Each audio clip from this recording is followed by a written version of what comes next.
Welcome to Cut the Crop, keeping you in the know about everything you grow. Researchers, growers and other interesting folk delivering insights and information on topics ranging from agronomy to profitability. Brought to you by the Foundation for Arable Research. Hello and welcome. My name's Alison Stewart and I'm your host of Cut the Crop today.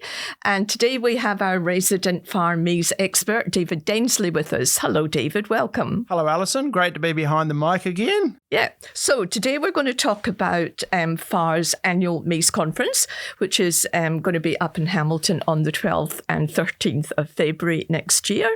And I guess this is just a little teaser to encourage people to come along to the event. So let's just start off by talking about the first session that we're going to have in the conference, because it is quite sort of like future focused. It is sort of more high level. So what are the key things that we're going to be talking about there? Yes, indeed.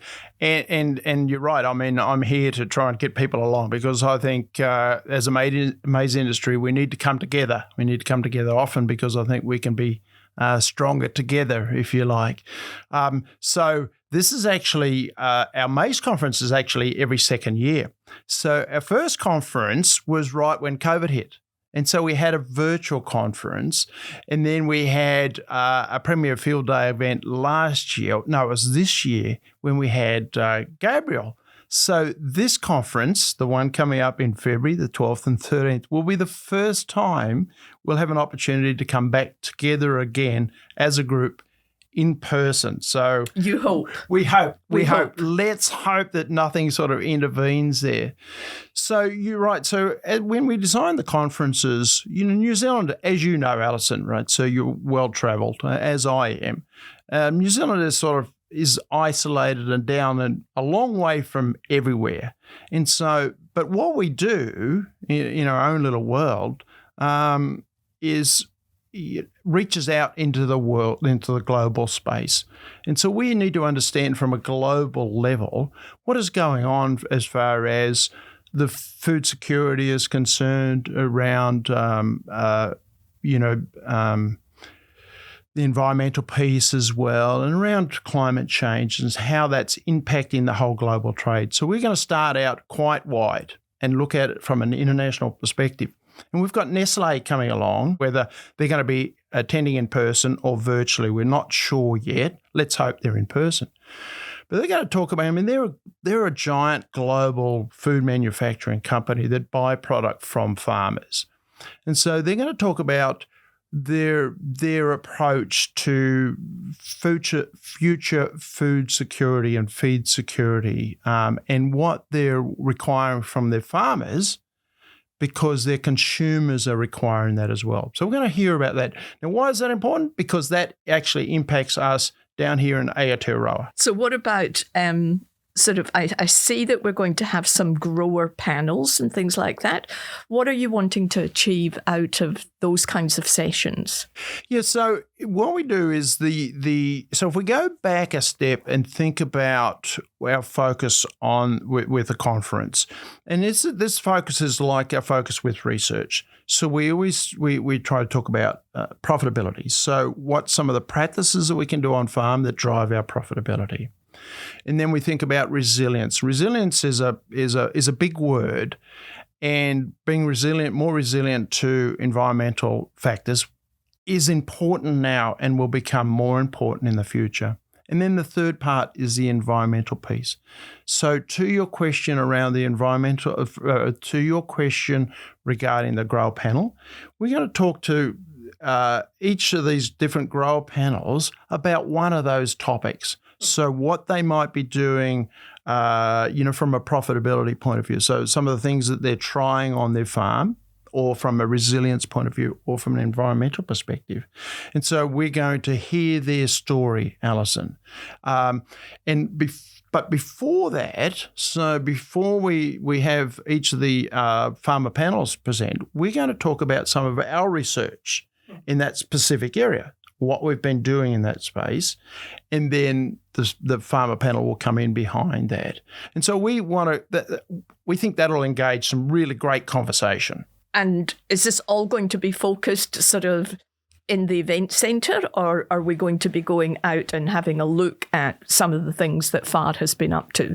Indeed. And so, maybe it's just me, Alison, and maybe it's my age and stage, but spending all day inside a building becomes pretty tiring at the end of the day. So what we're going to do here is in the morning, the first morning at Claudelands, so we're going to start out, we talked about the international presentation, and we've got some other presentations. We're going to drill that down to more of a perspective in New Zealand as well. So David Densley is actually speaking on the dairy industry, the New Zealand dairy industry, and some of the challenges they face, both from a climate and from an environmental perspective. And then we've got Turi McFarlane that's coming in from the bank, talking about the bank's perspective on loaning money in the future as well. And so that's in the morning session. So we do that. And we're just going to give a brief update on compliance as well. And then after lunch, we're heading out to NCRS. So we're going to host everybody out to the research farm there. And we've got a number of research projects going on there, but we're just going to look at 4 in particular. In fact, one of them is more of a demonstration. So we're going to look at some of the nitrogen management strategies that's evolving. So we're going to share that information. We're going to talk about long-term establishments. So that's looking at cultivation, strip till and no-till, and the influence that has on soils and soil quality and sort of water holding capacity and yield and so on. Then we're going to have a demonstration on planting date, and it's really a talking point, planting date and population. And then fourthly, we're going to look at the application of precision ag, in particular some of the new stuff we're doing, looking at changing hybrids spatially. So that's the afternoon of the first afternoon. So that's day one. Yeah. And then on day 2, I think that we've got a couple of international speakers coming. We do. So we have one international speaker attending in person, and that's Connor. I can't remember Connor's surname. We're just going to say Connor. Sybil. We can land on that, can't we? Yeah. Connor S. We just say Connor S. So Connor S is he's just finished his doctorate under Professor Fred Below. Who, of course, came out last year. Fred was here in person this year, and then Connor in February, just at Gabriel hit, and then Connor actually presented virtually to us at the first maize conference since I've come on board, and that's because Fred had COVID. So we've heard Connor virtually. But Connor did his PhD in biologicals. I know something that's dear to your heart, right? And so biologicals is as big as it is wide, right? It means lots of different things. It's a very generic name, biologicals. And so his research, they've looked at defining them more into, I think, 5 or 6 or even 7 categories. So he's going to talk about that, the different categories, how they've categorized biologicals. And then he's going to talk briefly about some of the responses they're getting from those different biologicals within the category. So that's Connor. So yeah. Connor's going to be here in person. And the great thing is we're going to put Connor on the road as well. So people are going to be able to listen to Connor in other places as well. So that's great. And the other international speaker who's joining us virtually is Scott Shearer. Now, Scott Shearer is he's a professor at Ohio, one of the Ohio universities on precision ag. So he's a leader in that space. And we actually had Scott down here 5 or 6 or 7 years ago down in New Zealand. And Scott's going to talk about the precision ag, of course, that's his expertise, but also but more specifically around data and data management. It's all this information. This machinery is out there collecting all this data, Alison, and it's what we do with that and some of the exciting stuff that's in the pipeline. Now, New Zealand has been slow to embrace precision ag. I'm a big advocate of precision ag. I think we need to. I think there's a real opportunity there for us to grab that, and Scott's going to be talking on that as well. So they're our 2 international speakers on day 2. Yeah, and each of those speakers are speaking in a session that focuses on those particular topics. So there will be other people talking about precision ag as part of a session theme. That's right. And so that's a good example. So you think about precision ag. So we've got Scott Shearer addressing us virtually. And then we're going to have our own precision ag manager, Chris Smith. So he's just going to talk about what FAR are doing in that space. And then we're going to have we've got a farmer panel that talk about how they're using precision ag on their farm. So that's typical of the theme of the conference, Alison, as I mentioned before.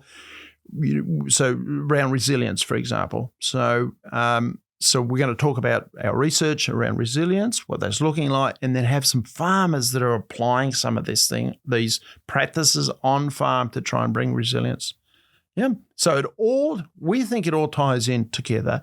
If I've got some enthusiasm in my voice, that's because I have enthusiasm in my voice.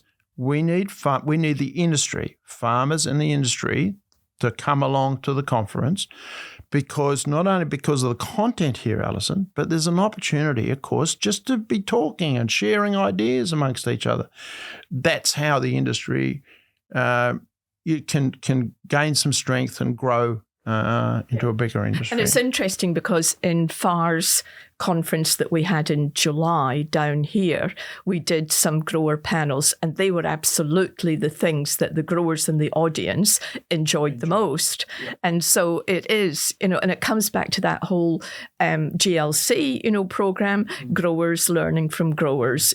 They want to hear what other people are doing on their farm. And so it's really good that we've integrated that into the maize conference.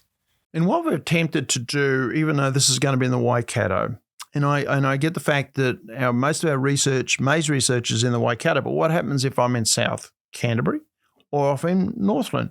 So what we're doing with our farmer panel is we've got a spread. Yeah. So some from Northland through to South Canterbury or Canterbury, and so we try to bring some balance in there as well. We want to hear about the farmers in these different regions and what they're doing, because these regions are unique. Absolutely. And of course, I know just from, chatting to growers down here in Canterbury that they're very keen to see, sort of what's happening in the maize space, because I think we all recognise that there's going to be more maize grown in the South Island, as we move through over the next 5 to 10 years. And so fingers crossed that is going to encourage more growers to come to the conference. Look, totally. And our maize agronomy practices in the South Island need to be different than they are in the North Island, and that's temperature related. So our management practices have to have a local flavour to them, and that's really important. We can help farmers understand that and support them through that process. So, quick summary then. When is the conference? Where is it? And what are the key sessions that we're going to be presenting on? Okay, so February the 12th and 13th, put it in your diary. So all day on the 12th, Monday the 12th, and half a day on Tuesday the 13th. However, what we left out is we wrap up the conference at lunchtime or just after lunch on the second day, but there's an opportunity to stay around and speak to some of, we've got MPI and some others, and Waikato Regional Council and some other regional councils that are going to be there for us to come along and talk to after the conference. So Monday the 12th and Tuesday the 13th at Claudelands Event Centre in Hamilton. So people can go online and book. We want to see everybody there, everybody in the maize industry. We want to accommodate. So that's the time period. The third part of your question was, at a high level, what we can expect. So in the morning, we're sort of going to have a broader look. So start globally, and then look at from the New Zealand dairy industry, because there's a maize industry. A lot of our product go into the dairy industry, so that's important for us to understand. Looking at it from a bank financial position as well. Then we start our grower panel. And so we've got that focus around profitability, resilience, and environmental. So there's three farmer panel sessions throughout the 2 days. Then in the afternoon, Monday afternoon, head out to the field, kick some dirt, look at some maize plants. We should be post-flowering. NCRS is looking pretty awesome now. And so that's on day one. And then day two in the morning, we have our international speakers coming in, talking on biologicals and precision ag, and then more farmer panels. And we're just going to have a good time, have great conversation. And of course, Monday night, there's going to be a dinner. We forgot. That's a very important. Actually, everything needs to be wrapped around food, I think. And so so we have Monday evening, we have dinner. So great opportunity for us to catch up informally and chat about maize. Yes. And other stuff. Okay, so we encourage as many growers to come along as possible. And if they want to know more about it, then they can either contact FAR, our comms people, or you directly. Yeah. And yes, that's right. Good. Mm-hmm. Thank you very much, David. And thank you very much, listeners. Have a great day on the farm. Thanks for tuning in to Cut the Crop, presented to you by FAR. If you'd like to know more about any of the topics discussed or have any suggestions for future topics, go to www.cutthecrop.co.nz.